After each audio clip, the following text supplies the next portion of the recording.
Alors bonjour à tous, soyez bénis et bienvenue dans la chaîne Jésus-Christ TV de Bank. On va encore débunker une vidéo de Georges Dama et là j'interpelle tout le monde, tous ceux qui sont contre le ministère de la femme, parce qu'on va voir que le ministère de la femme il est biblique et on va essayer d'expliquer et donner tous les versets, sinon presque tous les versets sur le ministère de la femme. Donc même si vous êtes d'accord avec Georges Dama, vous devez aussi écouter le contrepartie pour pouvoir mieux juger. On écoute les deux parties et ensuite on juge. Donc on va écouter Georges Dama qui va dire que la femme qui prêche, déjà ça c'est grave ce qu'il va dire au début. On va voir tout ce qu'il va dire et on va prendre beaucoup de versets. Aujourd'hui, ce sera beaucoup plus de versets. Il y aura moins d'arguments, mais beaucoup plus de versets. La femme qui prêche, elle a rejeté d'être une... Elle veut plus être une femme. Ça veut dire qu'elle veut être un homme. On va écouter Georges Dama. Je ne sais pas où il part ramasser ça. Écoutez. Elle regrette d'être une femme. Qu'est-ce qu'il y a derrière? C'est un esprit de féminisme. Elle regrette d'être une femme. Voilà, j'ai oublié de vous dire, c'est la vidéo qui s'intitule « Quiconque écoute une femme enseigner la Bible écoute Satan ». Voilà. Et on a bien vu son titre, « Quiconque écoute une femme enseigner écoute Satan ». Et on va voir dans la Bible les femmes qui ont prêché et les femmes aussi qui ont enseigné. Donc, Georges Dama vient de dire qu'une femme qui prêche, elle regarde des femmes. On va voir cela dans la Bible. C'est que Georges Dama ne lit pas sa Bible. La Bible encore va te confondre. Moi, je ne défends personne. Mais je défends la Bible. Je ne viens pas défendre un ministère ou quelqu'un d'autre. Je viens défendre la Bible. Georges Dama, tu ne lis pas ta Bible. Tu veux juste insulter les gens et puis maudire les gens. Et puis après dire que bon, voilà, il n'y a aucun pasteur. À la surface de la terre, il n'y a aucun vrai pasteur. Dans notre époque, aux générations, il n'y a aucun vrai pasteur. Tu l'as dit et je vous encourage à aller voir ma première vidéo, la vidéo numéro 1. Là où il le dit de façon claire, il ne se gêne même pas, il n'a même pas peur de le dire. Donc c'est déjà très très grave. À 1 minute 30 secondes, il va dire quelque chose encore d'abominable. On va écouter ce que Georges Dama va dire. Il va dire que le ministère de la femme n'est pas biblique. Écoutons. Le ministère n'est pas pour la femme. Dans la Bible, ça va choquer, je suis dur. Oui. Nous n'avons pas peur de prêcher l'évangile. On n'a jamais vu dans la Bible, mes frères et sœurs, une femme qui est dans un quelconque ministère. Vous écoutez ça, vous avez écouté, c'est pas biblique, on n'a pas vu une femme dans la Bible qui est dans un quelconque ministère. Et d'ailleurs, même là, il faut préciser, c'est quoi le ministère? Le ministère, c'est cet appel-là que Dieu nous donne pour le ministère. Le ministère, c'est pas le titre, le ministère, c'est le travail. C'est par rapport aux dons que Dieu te donne. La Bible dit dans Éphésiens chapitre 4, et il a fait des dons. Ce sont les dons-là qu'il a donnés à tout un chacun. Et ces dons-là, il y a quoi? Apôtre, prophète, évangéliste, pasteur et docteur. On verra le ministère prophétique dans le domaine de la femme. On verra tout cela. Mais on va aller doucement, doucement. Il a fait des dons et... Ok. Il dit le ministère de la femme, ça n'existe pas. Il n'y a pas dans la Bible. Il n'y a qu'un comme ministère et tout le reste. On y va. On va aller doucement, doucement. Ok. On va aller dans la 17e minute. Là, il va oser dire qu'une femme n'a pas le droit de prêcher la parole de Dieu. Okay. Sinon, vous êtes une grande prédicatrice d'évangile. On vous a imposé la main de là que vous avez un ministère. Une femme ne prêche pas la parole de Dieu. Et je vais vous montrer quel est le véritable ministère de la femme. D'ailleurs, une femme ne prêche pas véritablement la parole de Dieu. Voici celui qui pense qu'il est enseignant. Mais ce monsieur ne lit pas vraiment sa Bible. On va encore prendre encore deux trucs avant de balancer les versets. On va prendre... la 18e minute, il va dire il n'y a pas dans la Bible une femme, il va encore recommencer la même erreur qui enseigne.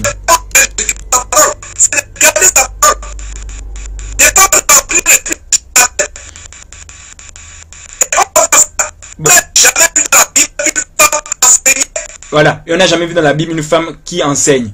Bon, là la vidéo gratte un peu, je sais pas pourquoi. Et la dernière chose, écouter une femme, c'est écouter quoi, le diable?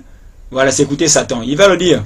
Une femme qui prêche la parole de Dieu et vous l'écoutez, vous écoutez Satan. Okay. Je répète. Tu répètes, c'est pas grave, on connaît. C'est bien ça, Georges Dama. Alors, on va maintenant voir dans la Bible.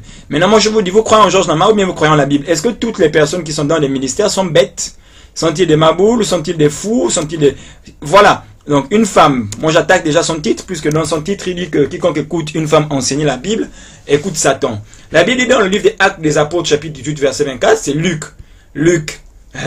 Qui est le médecin qui raconte l'histoire, et il ne s'est pas trompé, parce que c'est inspiré de Dieu, on dit toute écriture est inspirée de Dieu. On dit un juif nommé Apollos, originaire d'Alexandrie, un homme éloquent et versé dans les écritures, vint à Éphèse. D'accord? La Bible dit qu'il est versé dans les écritures, donc il connaît la Bible, il connaît la parole. Il était instruit dans la voie du Seigneur. Est-ce qu'il était instruit? Oui. La Bible dit qu'il était instruit. La Bible n'a pas menti. Il est fervent d'esprit. Il annonçait et enseignait. Deux choses différentes, annoncer et enseigner. Avec exactitude ce qui concerne Jésus-Christ. Il enseigne, il annonce avec exactitude et il enseigne avec exactitude. Donc ce n'était pas un bête qui était là. Apollos, on connaît tous Apollos, celui qui a travaillé avec Paul. Donc Paul parle dans le livre de Corinthe, Apollos ni Paul n'a été crucifié pour vous. Voilà. Voilà. Il annonçait avec exactitude ce qu'on est, bien qu'il ne connut que le baptême des gens. Maintenant, on dit quoi? Il enseigne des choses avec exactitude qui concernent Jésus.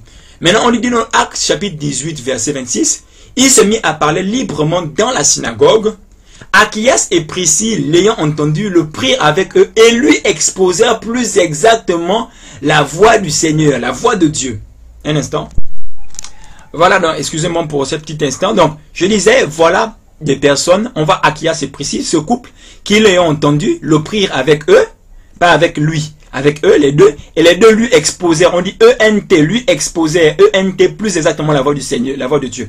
Donc les deux l'ont enseigné. Quand tu exposes un peu plus exactement à une personne qui est instruite dans les voies du Seigneur et qui enseigne avec exactitude ce qui concerne les choses de Jésus, alors tu vois que quand, vous voyez bien que quand on lui expose avec plus d'exactitude les voies de Dieu, c'est un enseignement. Donc la femme qui était là, qu'on appelle Priscille, l'a enseigné. J'ai donné ça à des arianistes qui sont contre le ministère de la femme. Ils m'ont dit non, en fait, c'est Akia qui enseignait et Priscille était juste assise en train d'écouter. Mais vous êtes des menteurs, c'est du mensonge, c'est pas ce que la Bible dit. On aurait dû dire que Achias lui exposait plus exactement la voix du Seigneur, et c'est tout, la voix de Dieu. Mais on nous dit que les deux lui exposèrent. Donc la femme peut enseigner. Est-ce que c'était du diable? Est-ce que Apollos n'était pas enseigné? Est-ce que Luc s'est trompé? Luc qui a écrit cela, il s'est trompé? Était-il dans le faux? Parce que c'était des hommes dont quand on lit ceux qui lisent bien la Bible vont voir que Achias et Priscille c'était véritablement les serviteurs de Dieu. Et Apollos aussi qui a servi avec Paul. Et Achias et Priscille ont même travaillé avec Paul. Il faut contextualiser les lettres de Paul. On en arrive. Donc, voyez-vous, c'est la Bible. Donc, sinon, Apollos n'était pas donc versé dans les Écritures. D'accord? Donc, l'auteur des Actes des Apôtres, donc, il s'est trompé. Il s'est trompé. Mais c'est du banditisme. Donc, voilà, on voit. Et il faut contextualiser. Et on voit le problème chez Georges Nama qui conteste le fait que la femme n'a pas donné d'enseigner des hommes. On voit une femme qui enseigne déjà un homme ici. Voilà. Et on dit que c'est de l'autorité. L'enseignement sur un homme, quelqu'un ne connaît pas, tu enseignes. Et tu dis que forcément c'est de l'autorité que tu as sur la personne. Mais arrêtons, mais c'est bidon. C'est pas ce que la Bible dit. Bon, on en arrive. Donc on voit que ceux qui même enseignent de telles choses, laissez-moi vous dire que ce sont des sectes pernicieuses. Ce sont des personnes qui égarent les gens et qui se trompent. J'ai regardé chez les branhamistes qui enseignent contre le ministère de la femme.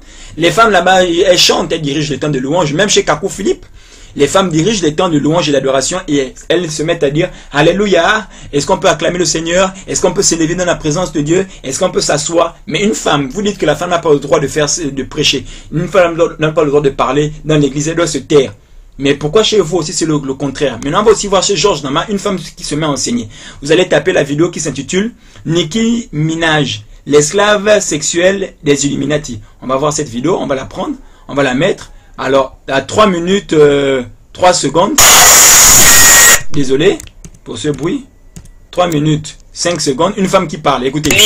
La majorité meurt et sont apeurés parce qu'ils n'ont jamais eu à découvrir que Jésus-Christ est plus puissant que Satan, que Jésus-Christ délivre, que Jésus-Christ peut briser tout acte satanique que vous avez pu signer avec Satan. Et ça me fait mal. À chaque fois que j'apprends qu'une célébrité est décédée, la première chose que je dis, oh Seigneur, est-ce que nous avons tenu? Oh Seigneur, que tu nous as délivrés de l'aveuglement. Voilà, je vous ai montré donc une vidéo qui est une preuve tangible que vous pouvez avoir sur internet. Nicki Minaj, l'esclave sexuel des Illuminati, avoir vendu son âme au diable. Ok, Georges Nama prêche avec une femme qui prêche la parole et qui parle. Donc tout à l'heure il vient de se contredire.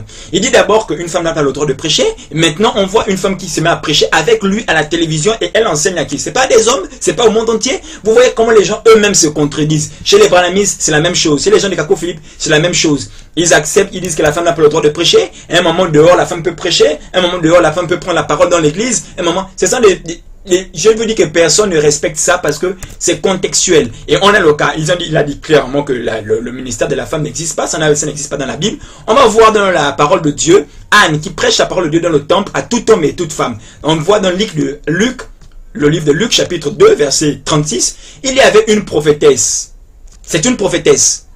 Les branhamistes disent que prophétesse, ça vient du féminin de prophétiseur. C'est faux. C'est un mensonge. C'est un féminin de prophète. Donc, une prophétesse, elle avait le ministère prophétique.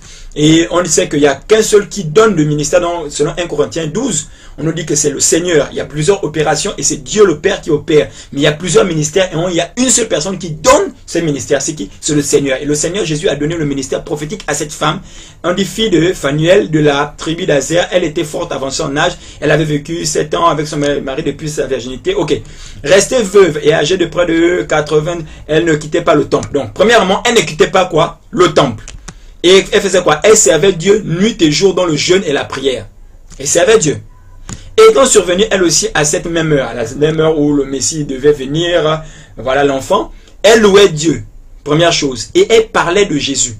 Voyez-vous, à tous ceux qui attendaient la délivrance à Jérusalem, elle parlait de Jésus. Donc elle prêche la parole de Dieu aux gens. Elle parle de Jésus aux gens, à tous ceux qui attendaient la délivrance à Jérusalem. Donc que ce soit dans le temple, que ce soit à l'extérieur du temple, elle parlait à tous ceux qui attendaient la délivrance de Jérusalem. C'était qui? C'était seulement des hommes, c'était seulement des femmes, pardon. C'est aussi des hommes. Donc il faut arrêter ton banditisme. C'est la Bible. Tu vois, la Bible va te confondre. Il y a plein de versets. On va prendre plusieurs des versets.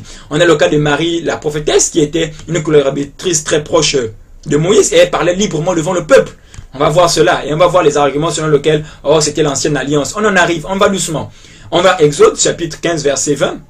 Marie la prophétesse, sœur d'Aaron, prit à sa main un tambourin et toutes les femmes vinrent avec elle et les tambourins wachis. Le mari répondait aux enfants d'Israël, chantez à l'Éternel. Donc elle donne même un ordre, elle demande aux gens de chanter à l'Éternel.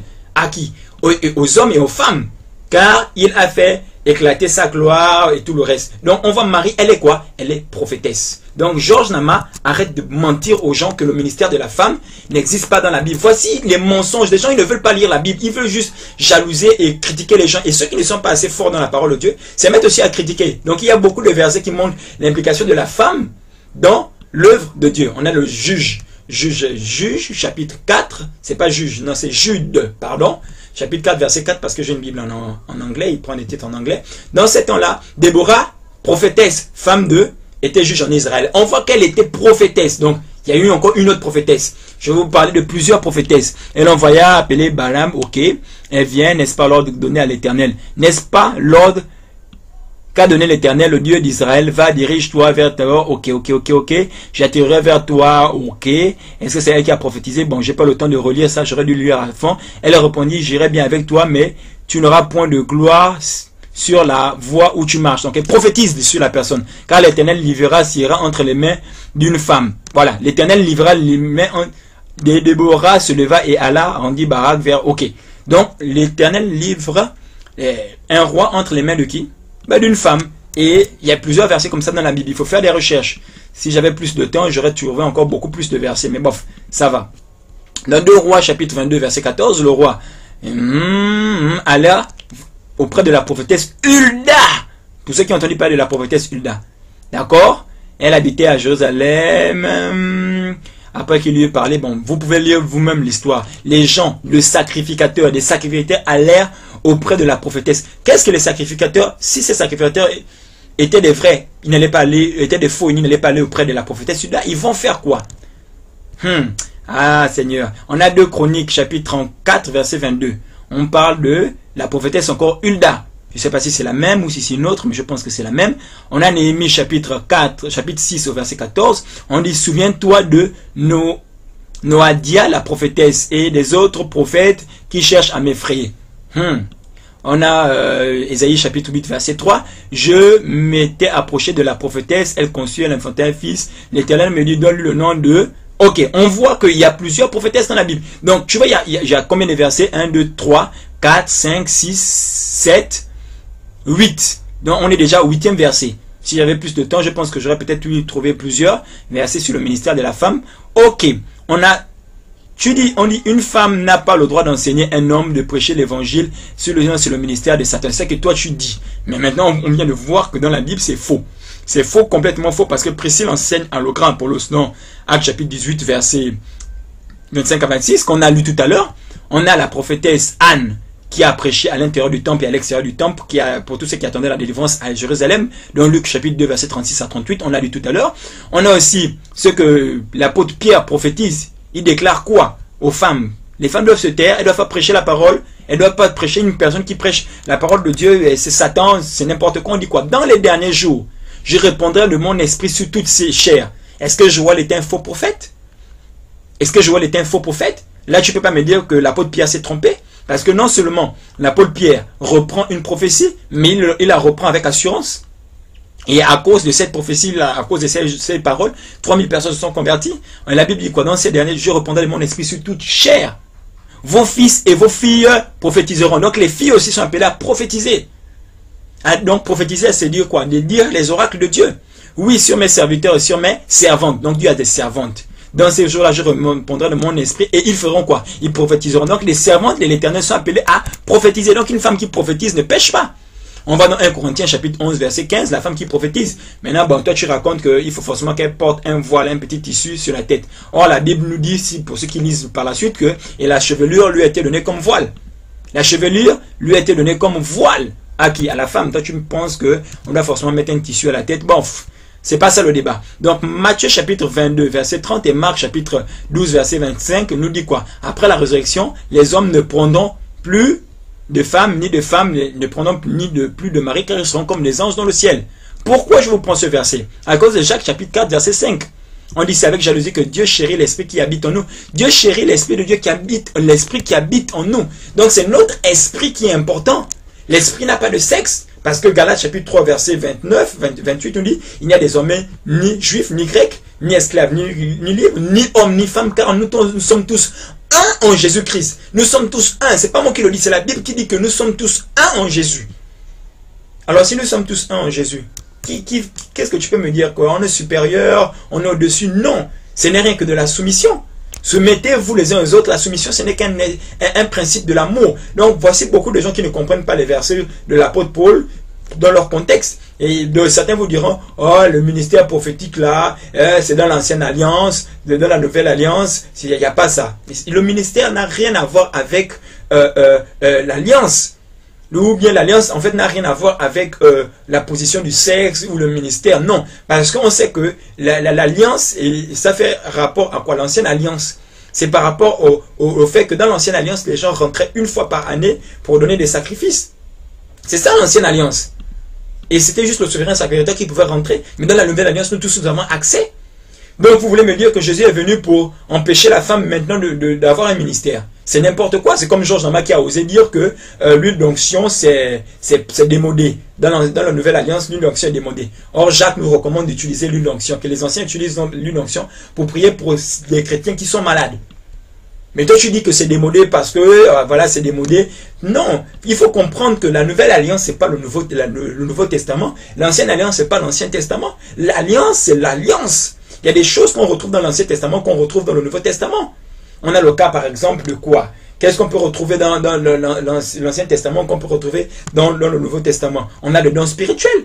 Les dons spirituels sont dans l'Ancien Testament. Les dons spirituels sont dans le Nouveau Testament. De 1 Corinthiens 12.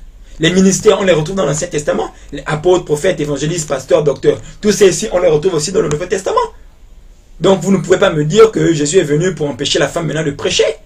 Parce qu'avant elle prêchait, c'est pas ça l'alliance. Et voilà pourquoi beaucoup créent des fausses doctrines. Les faux messages, la dîme, c'était la loi.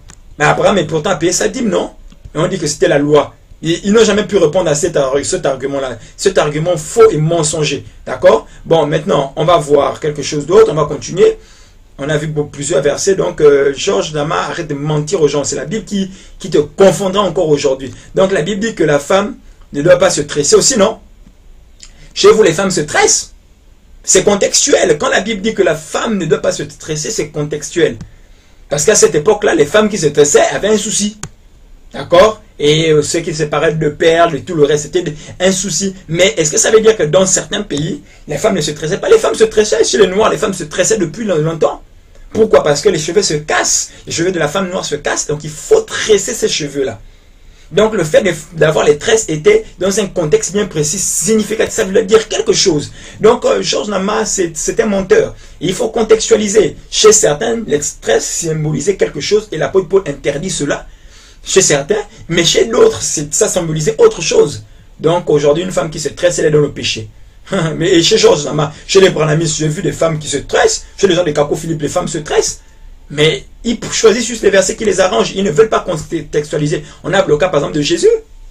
Jésus, lui, il a commencé son ministère à l'âge de quel âge? À l'âge de 30 ans. Georges Nama, pourquoi Jésus commence son ministère à l'âge de 30 ans? Tu vas me dire tout simplement parce que à leur époque, un homme avait le droit de parler à l'âge de 30 ans.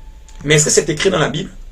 Je n'ai pas trouvé. C'est lui qui est courageux, qui me montre le verset où c'est écrit que Jésus a commencé son ministère à l'âge de 30 ans parce que, à leur époque, un homme n'avait pas le droit de parler à l'âge de 30 ans. Ce n'est pas écrit dans la Bible qu'un homme n'avait pas le droit de parler à l'âge à moins de 30 ans. C'est à partir de 30 ans qu'il avait le droit de parler. Ce n'est pas écrit dans la Bible. Je vous défie de trouver ça. Mais pourquoi nous le lisons et pourquoi nous le croyons? C'est parce que la Bible, c'est un livre historique. Et donc, il faut essayer de comprendre l'histoire des Juifs. Et aujourd'hui, on réalise que même chez les Juifs, je ne sais pas si à leur époque ça continue, mais pour un homme parler en public, il faut qu'il ait 30 ans. Et c'est historique. Et on retrouve ça dans l'histoire. Voilà pourquoi il y a des choses qu'on retrouve dans l'histoire pour mieux expliquer les lettres de l'apôtre Paul, parce que ce sont des lettres. C'est un courrier que l'apôtre Paul envoie. Ce sont des lettres. Je ne sais pas si les gens comprennent. Ce sont des lettres qu'il envoie. Ce ne sont pas directement des paroles claires, adressées de façon claire. Ce sont des lettres bien spécifiques qu'on envoie. C'est comme si moi je t'envoie un courrier. Et je t'envoie quelque chose, je t'envoie une lettre. Mais il faut comprendre pourquoi je te demande de faire certaines choses selon le contexte. À cette époque-là, qu'est-ce qu'il y avait? La femme parlait dans l'église, elle parlait pendant qu'il y avait enseignement. Et l'apôtre Paul dit quoi? Que la femme écoute l'instruction en silence. Pourquoi la Bible dit que la femme doit écouter l'instruction en silence? Parce qu'elle n'écoutait pas l'instruction en silence. Maintenant, je vous pose une question. Si la femme doit écouter l'instruction en silence, l'homme doit écouter l'instruction en quoi? En parlant? Tout homme, toute femme doit écouter l'instruction en silence. Quoi, vous me dire que vous êtes contre ça? Bon, donc, Georges Nama, moi je finis. Je reprends encore le même verset. On dit, il y avait un juif nommé Apollos. Voilà, il était versé dans les Écritures. Donc, on s'est dit, il s'est mis à parler librement dans les synagogues. Et c'est une bonne chose. On dit Achias et Priscille, les deux, le couple. Bon, à part si tu me dis qu'ils étaient homosexuels, hein. Ou bien tu me dis qu'ils n'étaient pas réellement couple, hein. Ou bien Priscille, c'est un homme. Je sais pas, raconte-moi. Je sais pas, la Bible est là devant toi. Explique-moi, moi je ne comprends pas. Tu as dit des choses, la femme n'a pas part au ministère. Mais le ministère, c'est quoi? C'est pas forcément avoir une église. Le ministère, c'est pas forcément avoir un bâtiment. Le ministère, c'est l'appel que Dieu te donne. Il a donné les uns comme apôtres, prophètes, évangélistes, pasteurs et docteurs pour le perfectionnement des saints. Il a donné ça à qui? À tout le monde. Quand on dit aux hommes, on parle de qui? On parle de l'homme et de la femme. Donc, bien aimé dans le Seigneur, voici une vidéo qui vient de confondre Georges Nama. Georges Nama est un menteur. Il ne lit pas sa Bible. Et depuis, ceux qui me suivent dans depuis le début, ils voient qu'à chaque fois, je ne fais que prendre des versets pour démontrer ce que j'avance. Georges Nama, tu dois te repentir parce que tu es perdu. Tu es perdu dans ce que tu avances des choses qui ne sont pas vraies. Tu dois te repentir. Tu dois vraiment te repentir parce que tu es perdu. Et tu es en train de perdre des gens. Il faudrait que tu te repentes parce que trop, c'est trop. Tu ne peux pas enseigner des choses contraires à la Bible. Tu devras te limiter à ce que la Bible dit. Tu ne peux pas dire que les choses, c'est pas dans la Bible, c'est pas dans la Bible. Après, je sais pas quoi tu joues. Donc, tu contestes les gens, tu insultes les gens, tu parles de beaucoup de choses. Il y a même certains qui vont même jusqu'à dire que il y a la prophétesse Jézabel dans le livre d'Apocalypse. Mais oui, il y a des fausses prophétesses, comme la Bible nous dit que tu as quand Dieu parle aux gens de l'église d'Éphèse, je pense la première ou la deuxième église, par là où il dit que tu as confondu ceux qui se disaient apôtres, mais qui ne le sont pas et tu les as trouvés menteurs. Donc, il y a aussi des faux apôtres. Est-ce que ça veut dire que tous les apôtres sont des faux? Non, il faut arrêter, Georges Nama, il faut arrêter. Il faut arrêter vos choses, vos bêtises, vos enseignements. Il faut te repentir. Donc, je dis à tout le monde, vous qui écoutez ça, si vous êtes d'accord avec moi, vous êtes des chrétiens, vous défendez la parole de Dieu, vous likez cette vidéo. D'accord? Et vous mettez un commentaire pour demander à Georges Nama de se repentir.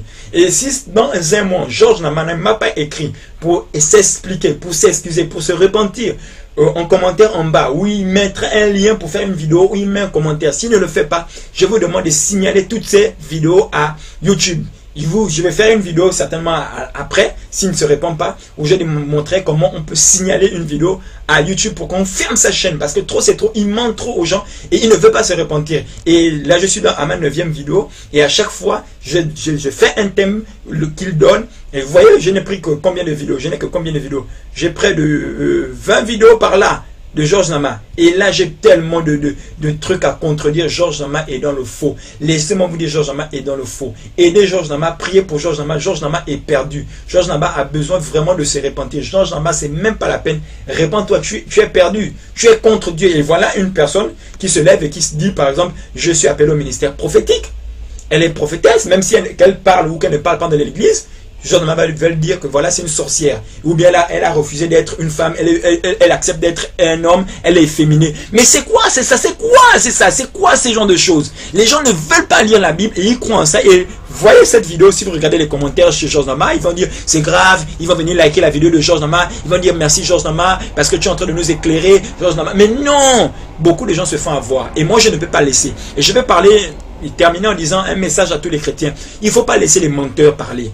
Les pasteurs, laissons-les travailler. Ils n'ont pas besoin de venir commenter les vidéos de Georges Nama. C'est se rabaisser. Nous, les membres des assemblées qui avons la parole de Dieu, puisque la parole de Dieu nous encourage à avoir beaucoup de connaissances. Si votre intelligence, votre connaissance ne surpasse pas celle des Juifs et des pharisiens, vous ne rentrerez pas. Donc, nous devons avoir la connaissance pour ne pas se faire avoir par ce genre de personnes. Et nous devons démonter ces vidéos. Donc, je encourage tous les chrétiens de s'allier avec moi pour que l'on puisse interpeller Georges Nama. S'il ne veut pas se repentir ou s'il ne veut pas s'expliquer de façon biblique, alors nous tous, on ferme sa chaîne. On ferme sa chaîne. Partager ces vidéos massivement parce qu'il y a beaucoup de personnes qui n'ont pas le verset et qui se font détourner parce qu'ils ne comprennent pas les lettres de l'apôtre Paul. J'aurais dû même prendre certains de ces versets là où on dit qu'il interdit à la femme d'enseigner. Mais on dit bien enseigner, pas de prêcher. Parce qu'il y a une différence entre l'enseignement et la prédication. La Bible en parle, je n'ai pas le verset en tête. On nous dit l'enseignement et la prédication. La prédication et l'enseignement. Excusez-moi, je cherche le verset. Je reviens. Voilà, excusez-moi. Voilà, je suis revenu. J'ai trouvé le verset. Le verset se trouve dans le livre de... Je vais noter. Voilà, on parle de la différence entre l'enseignement et la prédication. On va prendre ce verset. C'est dans le livre de 1 Timothée 5. J'écris 1 Timothée, chapitre 5, au verset 17. Qu'est-ce que la parole dit? Laissez-moi vous lire ce verset. On nous dit quoi dans ce verset? Alors, je mets en gras et je souligne. 1 Timothée, chapitre 5, verset 17. Que les anciens qui dirigent soient bien jugés d'un double honneur. Donc, il y a des places d'honneur aussi dans l'église. Parce que si on les juge d'un double honneur, c'est à tous les niveaux. Surtout ceux qui travaillent à la prédication et à l'enseignement. Donc on voit qu'il y a une différence entre la prédication et l'enseignement. Et quand l'apôtre Paul dit que la femme n'a pas le droit d'enseigner, il s'adresse à la catégorie des femmes qui n'étaient pas encore instruites. Parce que l'enseignement veut dire que tu dois forcément être instruit. Et la femme n'avait pas droit à l'instruction. À cette époque, la femme était limitée dans l'instruction. Et c'est ceux qui allaient à l'école, parce qu'il fallait aller à l'école pour faire des enseignements, c'était cher, c'était pas n'importe qui étaient les musiciens à cette époque. Ça, c'est si vous faites des cours d'histoire, vous allez vous rendre compte de cela. Voilà pourquoi la Bible, c'est aussi un livre historique. Et ceux qui comprennent mieux la Bible sont obligés de faire de la théologie dans l'histoire, apprendre l'hébreu et le grec dans l'histoire, comprendre la culture des Juifs, leur culture. Et quand vous comprenez leur culture, vous comprenez mieux les versets de la Bible. Et donc, voilà, c'est ce qui se passe ici. Avec la femme, elle n'avait pas droit à l'instruction. Et comme elle n'avait pas droit à l'instruction, 1 Timothée 5, 17, alors c'est normal que la femme, on l'interdise d'enseigner. Mais Achias et Priscille, qui étaient assez enseignés, on l'a vu plus haut, n'est-ce pas? Ils lui exposaient avec plus exactitude, plus exactement la voix de Dieu. Les deux lui exposaient. Pourquoi? Parce que Priscille était déjà enseignée. Donc, il faut mettre les versets dans leur contexte. Donc, une femme qui voit quelqu'un dans l'erreur, elle ne peut pas dire à son frère, mon frère, je vais te faire asseoir. Voici ce qu'on m'a enseigné à l'église. Laisse-moi t'enseigner ce qu'on m'a enseigné à l'église. Vous allez dire que c'est du diable. Mais c'est de l'orgueil. C'est de l'orgueil. Georges Nama est orgueilleux. C'est de l'orgueil. Et c'est l'esprit de l'orgueil qui vous donne. Et quand vous voyez des femmes qui sont en train de prêcher, vous les méprisez. Qu'est-ce qu'ils vous communiquent? Ils vous communiquent l'esprit du mépris. Le mépris n'est pas un fruit de l'esprit. La moquerie n'est pas un fruit de l'esprit. C'est ce qu'il est en train de vous communiquer. Et c'est l'esprit du diable. C'est ce qu'on appelle le comportement sectaire. Donc, Georges Nama, tu dois te repentir pour ce que tu enseignes. Tu n'as pas lu toute la Bible et tu vas enseigner des hérésies aux gens. Tu dois te repentir. Et vous tous qui écoutez Georges Nama, arrêtez de l'écouter sur ses préjugés. Et je vous dis, n'écoutez pas seulement Georges Nama, écoutez aussi mes vidéos pour être juge. Parce que quand il dit que tel est homosexuel, il ne donne pas de preuves. Serez-vous content si on vous accuse d'être homosexuel parce que vous avez salué un frère, vous avez fait une bise à la joue à un frère, ou bien si vous saluez, vous attrapez votre mère au rein et vous marchez avec elle en attrapant au rein, et quand vous dites que vous êtes inceste, vous avez couché avec votre mère et on fait une vidéo sur vous sur YouTube, vous serez content? Ça va vous plaire? Ça va vous plaire? Ou bien vous avez attrapé une personne au rein, ou bien une sœur en Christ, vous marchez avec elle, vous posez sa main sur son épaule et on dit voilà, il couche avec une sœur en Christ, et on prend encore une autre photo de vous, ou par exemple vous êtes encore avec une sœur en Christ et une autre sœur en Christ et vous l'avez attrapée à l'épaule, une troisième sœur en Christ, vous l'avez attrapée à l'épaule, une quatrième sœur, et on dit que vous couchez avec toutes ces sœurs en Christ là. Ces sœurs en Christ là se sentent même gênées, se sentent même mal. Et ces hommes là, ils ont des femmes, ils ont des enfants, et vous, toi tu viens, tu les traites d'homosexuels sans preuve, sans raison. Et j'ai demandé à ce que Georges Ama, tu répondes à ces vidéos en commentaire. Si tu ne réponds pas, on va s'allier pour fermer ta chaîne, parce que moi je suis honnête. Moi, je ne viens pas défendre un pasteur. Moi, je viens défendre la Bible. Quand tu dis des choses qui sont contre la Bible, c'est grave. J'ai des sœurs qui me partagent la parole, qui m'enseignent. Si je ne comprends pas quelque chose et qu'elles connaissent, elles m'enseignent. Donc, elles sont inspirées du diable. Je refuse cela. Donc, Georges Ama, j'attends les réponses. Je t'ai posé plusieurs questions. Pendant cette vidéo, j'attends des réponses en commentaire. Tu as dit des choses qui sont contraires à ce que la Bible dit. Donc, tu es contre la Bible. Donc, tu dois t'expliquer. Réponds-toi.